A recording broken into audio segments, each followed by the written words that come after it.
Hi అండి, welcome to Jyothish kitchen. ఈ curry ఏంటని చూస్తున్నారా? తోటకూర అండి. తోటకూరలో నేను బంగాళదుంప వేసి ఫ్రై చేశాను. ఎందుకంటే ఆకుకూరలు తినని పిల్లలు ఉంటారు కదా, వాళ్ళకి ఈ విధంగా కనుక మనం చేసి పెడితే చాలా అంటే చాలా ఇష్టంగా తింటారు. మరి తయారీ విధానం చూసేద్దామండి. ఇదిగోండి, తోటకూర బంగాళదుంప వేపుడు కోసం నేను తీసుకున్న పదార్థాలు. తోటకూర అయితే ఒక కట్టేనండి, ఉల్లిపాయ అయితే చిన్నది ఒకటి, బంగాళదుంపలు చిన్నవి రెండండి. ఇవేమో పోపు దినుసులు, పచ్చిశనగపప్పు, అది జీలకర్ర, ఆవాలు, వెల్లుల్లి, ఎండుమిర్చి. ఇవి నేను పోపుకి తీసుకున్న సామాన్లు అండి. ఇవైతే చాలా తక్కువ ఇంగ్రీడియంట్స్: బంగాళదుంప, ఉల్లిపాయలు, తోటకూర. ఇప్పుడు స్టార్ట్ చేద్దామండి వంట. ఇదిగోండి, స్టవ్ ఆన్ చేసి నేను కడాయి పెట్టుకున్నాను. ఆయిల్ వేస్తాను కొద్దిగాను. ఓకే అండి, దీనికి ఎక్కువ ఆయిల్ ఏం పట్టదు. ఫస్ట్ మనం పోపు లేపేద్దాము.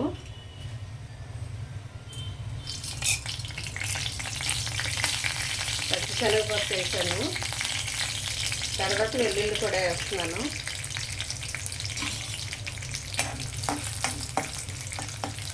ఇవి కొంచెం వేగిన తర్వాత జీలకర్ర ఆవాలు వేద్దామండి. అవి కొంచెం వేగాయండి. ఇప్పుడు జీలకర్ర, ఆవాలు, ఎండుమిర్చి.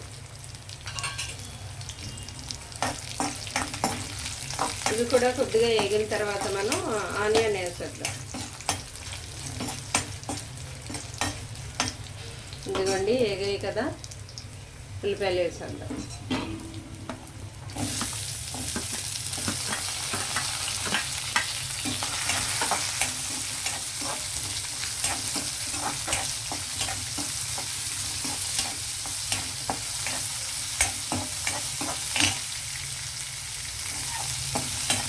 ఈ ఉల్లిపాయలు కొంచెం వేగుతున్నప్పుడే మనం పొటాటో వేసేద్దామండి. పొటాటో ఈ విధంగా చిన్న ముక్కలు కట్ చేసుకోవాలి, మరీ పెద్దవి కాకుండా. మరీ చిన్న చిన్నగా కట్ చేయకూడదు, కూరలో మనకి కనిపించాలన్నమాట పొటాటో ముక్కలు. అందువల్ల ఇలాగా కొంచెం కనబడేలాగా కట్ చేసుకోవాలి. మరీ పెద్దవి కాదు, మరీ చిన్నవి కాదు. దీంట్లో మనం ఇప్పుడు సాల్ట్ వేద్దామండి. సాల్ట్ వేస్తే త్వరగా మగ్గుతుంది కదా. ఈ కూరకు సరిపడా వేస్తున్నాను, ఒక అర స్పూన్ వేసాను. పసుపు కూడా వేసేస్తున్నాను. పసుపు కూడా పావు స్పూన్ వేసానండి.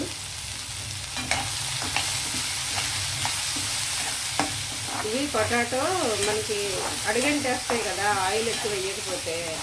అందువల్ల మనం తోటకూర వేసేస్తాం అనుకోండి, ఆ తోటకూరలో ఉన్న తడి వల్ల పొటాటో ఉడుకుతుంది, అడుగంటదు. ఈ తోటకూర జ్యూస్ అంతా ఇది లాక్కుంటుంది అన్నమాట. అప్పుడు మనకి కూర మరీ మెత్తగా కాకుండా పొడి పొడిగా వస్తుంది.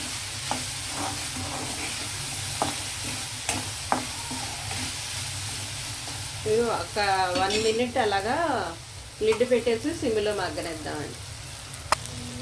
ఒకసారి చూద్దామండి మన కర్రీ.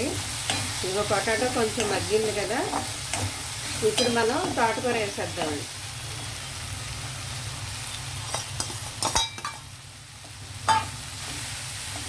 ఇప్పుడు దీన్ని బాగా కలిపేసి ఒకసారి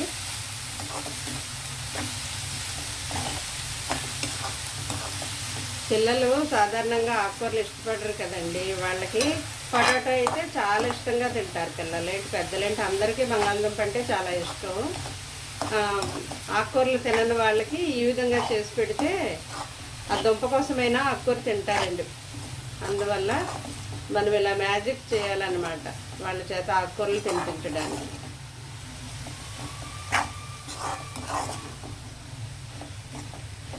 ఇవి కొంచెం మగ్గనిద్దామండి. కొంచెం తోటకూర మగ్గిన తర్వాత కారం వేద్దాం. ఇప్పుడు మళ్ళీ నేను మూత పెట్టి సిమ్లోనే ఉంచాలండి. చూద్దామండి మన కర్రీ. నేను వాటర్ వేయలేదండి, తోటకూర తడి వల్లే ఇలా అయిపోయింది. ఇదిగో దుంప ఇలా నొక్కితే ఈజీగా కట్ అయిపోతుంది. ఉడికిపోయిందండి, దుంప ఉడికింది. అయితే ఇప్పుడు కారం వేద్దాం మనం ఇందులో.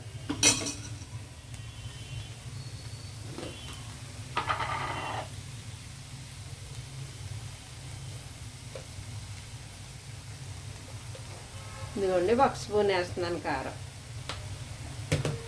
తర్వాత కొద్దిగా జీరా ధనియా పౌడర్ వేస్తున్నానండి. ఇది ఏమో సగమే వేసాను, స్పూన్లో సగం జీరా ధనియా పౌడర్. అంటే ముందే వేస్తే మళ్ళీ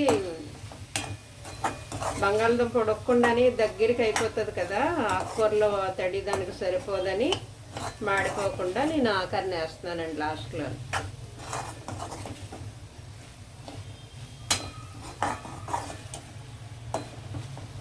ఇది ఇలా 1 మినిట్ అలా ఉంచుదామండి. కారం కొంచెం ఈ జీలకర్ర ధనియాల పౌడరు కారము వీటికి పట్టాలి కదా దుంపలకి. 1 మినిట్ ఇలాగ మళ్ళీ మూత పెట్టేసి మగ్గనిద్దామండి. సిమ్లోనే ఉంచాలి. చూద్దామండి మన కర్రీ. ఇదిగోండి అయిపోయింది. ఇలా ఉండాలన్నమాట. ఇలా పొడి పొడిగా బంగాళదుంప ముక్కలు కనిపించాలి, తోటకూర కనబడకుండా పిల్లలకి ఇలాగా మాయి చేసి వాళ్ళు తినిపించాలన్నమాట. ఆకుకూరలు తినని పిల్లలకి బాగుంటుందండి టేస్ట్. ఒకసారి ట్రై చేయండి. ఇదిగో అయిపోయింది. ఈ స్టేజ్లో ఉండగా మనం స్టవ్ ఆపేయడమే, డిష్ అవుట్ చేయడమే. డిష్ అవుట్ చేద్దామండి. ఇదిగోండి ఫైనల్గా మన తోటకూర ఫ్రై విత్ బంగాళదుంప ఎంతో టేస్టీగా ఉండే కర్రీ రెడీ అయిపోయిందండి. ఇది చదువుకునే పిల్లలకి చాలా అంటే చాలా మంచిది. కళ్ళకి విటమిన్ ఏ ఉంటుంది కదా ఆకుకూరల్లోనూ. వాళ్ళు తిననప్పుడు మనము ఈ విధంగా మార్చి చేస్తూ ఉండాలండి. Thank you.